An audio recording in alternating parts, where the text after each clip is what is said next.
My kitty Puddles just brought some kind of bell toy underneath my drafting table, so reading this is going to be interesting.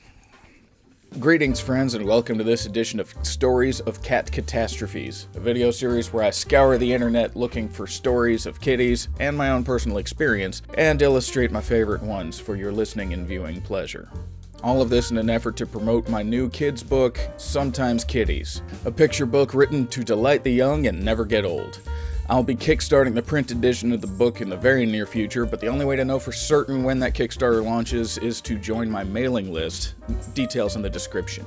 If you hear that little jangly bell, it is because one of my cats, Puddles, is underneath my drafting table.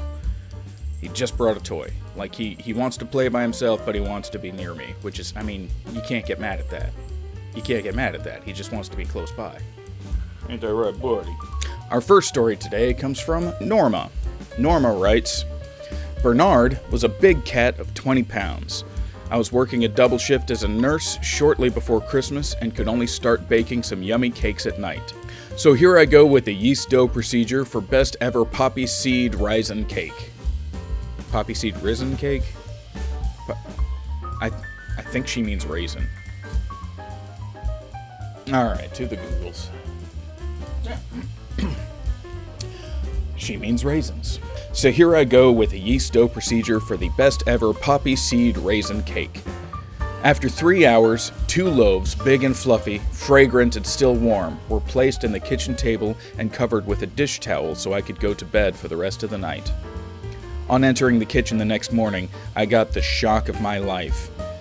Big Bernie was sleeping sweetly on top of the cakes. Both loaves flattened, and the cat with a warm belly made me laugh and cry simultaneously. Been there. The cakes couldn't be revived, but at least the cat was smelling like a vanilla poppy seed Christmas dessert. Bernard is a Maine Coon. Our next story comes from Gina. Gina writes, she ate my hair off my head while I slept, and then threw it back up. The whole story is in the opening sentence. But I still need to read more. Here we go. Charlotte, this sassy beast. She was what I'd call an advanced cat to own, in that a beginner cat owner might have run screaming into the night away from her. Antisocial, snarky, and ready to scratch you if you put a toe out of line. She wasn't exactly cuddly, but she did like me, and she did like to sleep next to me most nights. We had what you might call an understanding. I woke up one night to the sensation of gentle tugging on my head. Charlotte, I groaned groggily, swatting vaguely in her direction. She meowed, then sauntered down to curl up next to my hip. I drifted back to sleep, thinking nothing of it. Until 15 minutes later, when I heard the noise all cat owners fear. I could feel Charlotte retching in the bed and hurriedly shoved her off onto the floor, then clicked on the lamp to see how big a mess I'd have to clean up in the morning. It was a hairball. My hairball. I also found a lock of hair when I got up in a panic and brushed out my hair. Definitely the most a-hole thing the cat of mine has ever done. I slept with my hair up for a week solid. She never did it again. But seriously, Charlotte, what the hell? Indeed. Our next story comes from Jaime, about an orange tabby cat named Caesar. He set himself on fire.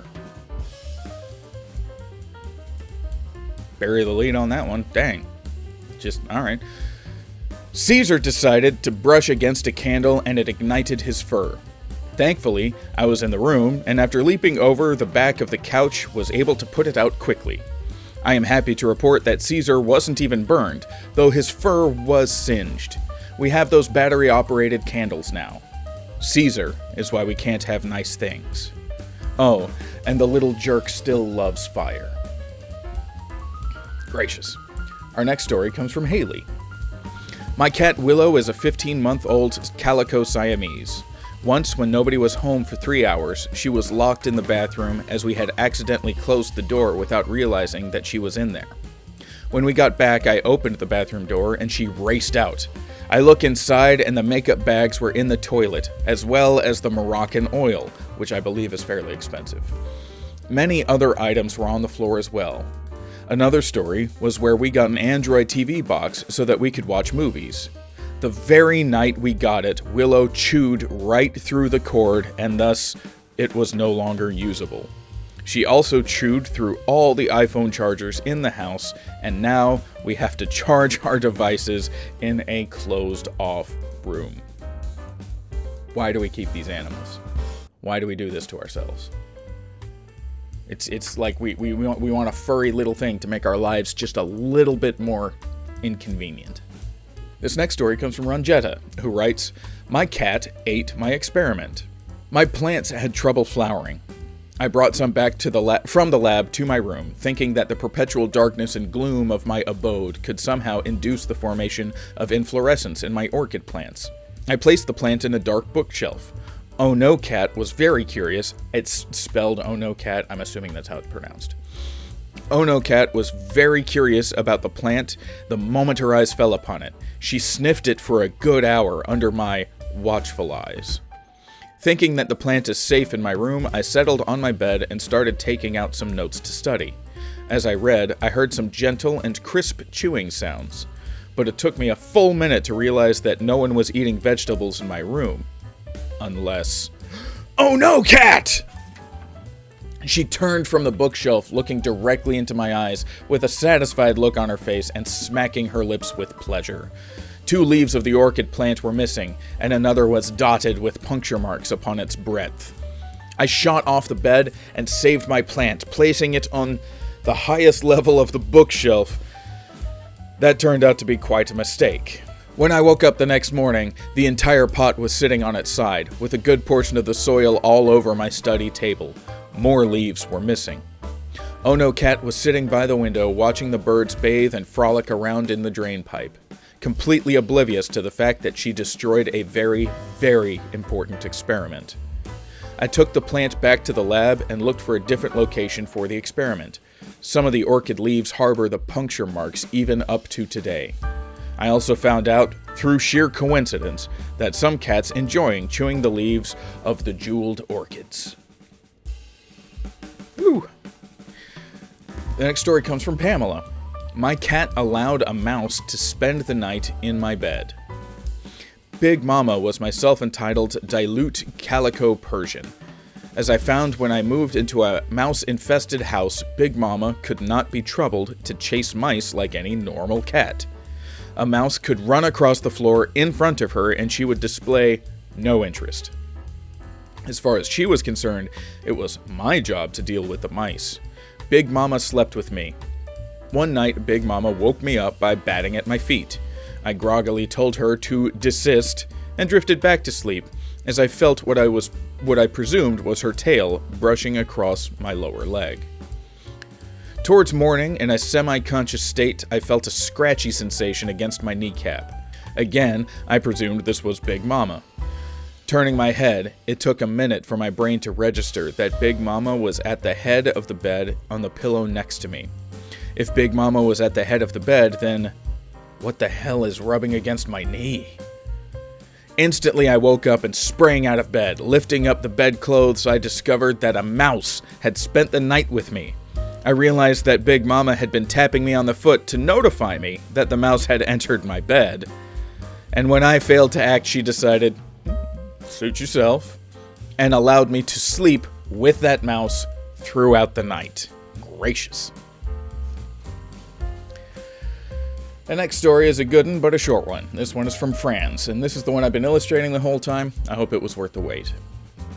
Years ago, we had a rag doll called Stoffel, who couldn't keep his paws off of things. He pulled a pot of glue from the table onto the carpet and onto himself. The vet said it would be best to shave him before the glue starts to irritate his skin. Stoffel was usually very aloof, but during this period he was much more attention-seeking, as if he wanted confirmation that he was still a pretty kitty, and that we still loved him despite his looks. When we had visitors, he hid himself as if he were embarrassed. I gave him a ponytail to try to give him some respectability, but I don't think that worked out well. He was soon back to his majestic self, though. And that is it for today. Thank you so much for coming. Thank you so much for watching and enjoying these Tales of Cat Catastrophes. If you're interested in my illustrations, you like what you see, you like what you hear, you want some more, please consider kickstarting my new book, Sometimes Kitties, by joining my mailing list, details in the description. And if you'd like the original art from this episode, it's for sale on my website, coffeeandhate.biz. Thanks so much for watching.